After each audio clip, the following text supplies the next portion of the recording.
నా 73 ఏళ్ల నా జీవిత అనుభవం చెప్తున్నానండి. ఎవరిని ఎప్పుడు నమ్మకండి. చివరికి స్నేహితుడిని నమ్ముకుంటే వాడే మన కొంప ముంచేవాడని దేవుడు కూడా చెప్పాడు. ప్రాణ స్నేహితులండి, ప్రాణం. ఎవరిని నమ్మకపోయినా స్నేహితుడితో చెప్పుకోవాలండి మన కష్టాలన్నీ అంటారు మన వాళ్ళు.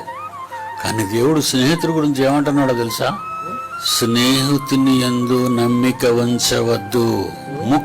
ముఖ్యము very very very important friend అనుకుంటావేమో నువ్వు. ముఖ్య స్నేహితుణ్ణి నమ్ముకొనవద్దు. నమ్మకండి, వాడే కొంప ముంచుతాడు. కనుక ఎవరిని నమ్మకండి.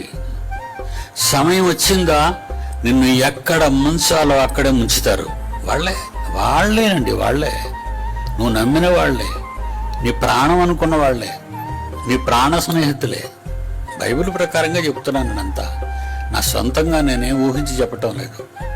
తియ్యగా మాట్లాడే వాళ్ళని నమ్మకండి. తండ్రి పనిలో ఉన్న వాళ్ళని నమ్మండి. పరలోకపు తండ్రి కొరకు పనిచేస్తున్న వారిని చూసి నమ్మండి. మాటల గారడీ చేసే వాళ్ళని నమ్మకండి.